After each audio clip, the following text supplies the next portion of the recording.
Okay, chickadee check, check. Hello everyone at Muscular Development Nation. How's everyone doing? Dan Newmire here. We are currently, I've been hiding kind of in the dark, shadowy area. Today here at the lovely destination, we did some arms, some basic training. Started up, just warmed up. I like to nickname some stuff. I've been training with Sir Steven here for the last 2 years. And everyone knows that his arms are what I call stupid. And a lot of the movements that we've been doing or training with have been movements I've learned from him and kind of coupled into my workout. So I started with just kind of a pause tension on one arm and single arm dumbbell curl. You can see the other arm is just kind of stationary and isolated. And both arms, then it becomes a bilateral movement after that. And I couple that with laying down dumbbell skull crusher. After that, which is a great movement too, because it keeps isolation on the muscle belly while the other one's working for the bicep movement.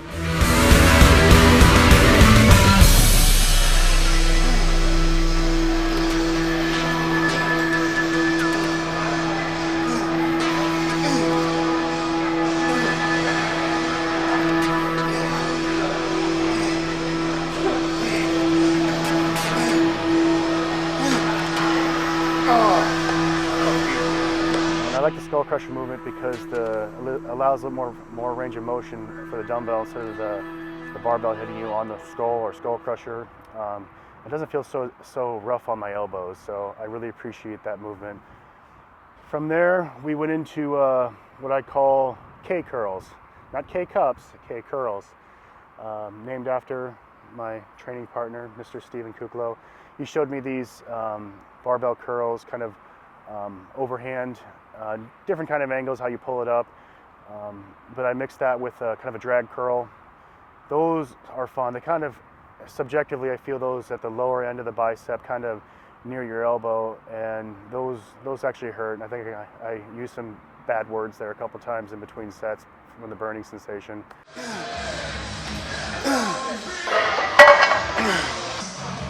Oh, man, fuck. God, that hurts.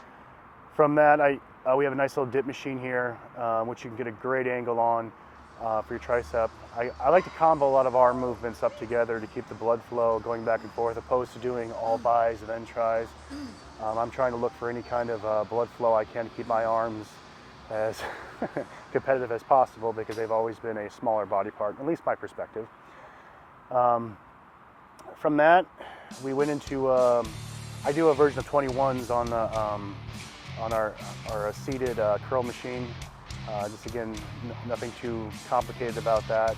I like the blood flow on that, and keeps it kind of nice and a burning sensation in the bicep during that movement, as all 21s normally do. I'm just lazy and I can switch the weight and the machine on there. And then I went to an underhand cable press down and comboed that with an overhand cable press down. It went back and forth between those. Again, a lot of times my sets are combinations of tricep and bicep together, and that's one set, so to speak. It just depends how busy the gym is, depends on what's going on. But I like to keep movement, because a lot of times with arm movements, when you start talking and Nick Del Toro comes over and starts asking questions, you kind of lose the blood flow. So I try to keep those all together as best as possible, move through it as best as possible. And again, a lot of volume. I've kept with that, even training with Steve for the last how many years here. We kind of have the same philosophy, a lot of volume. There's some certain days where we'll move some weight, but a lot of times it's a lot of volume, a lot of blood flow, a lot of constant tension, and a lot of partial range of motion stuff that we've both kind of, even before we started training, had a similar philosophy in. So other than that, just we ended with a behind the back forearm flexion, wrist flexion, old school movement. Most people don't do that as much anymore because they get enough stimulus on back stuff with their grip, but I like to throw that in there every once in a while. Again, arm days for me is one of my big days. I need to make sure that I stimulate as much as possible, because I wasn't born with 21-inch arms like a lot of these guys were. I have had actually to work to get up to 12 inches around. So one of these days I'm going to have 13 inches and it's going to be pretty amazing. So other than that, like I said, we'll see how the next couple weeks go. I'm pretty happy so far. I've been working, with Steve. Steve's been a great training partner, brother, and very helpful to me.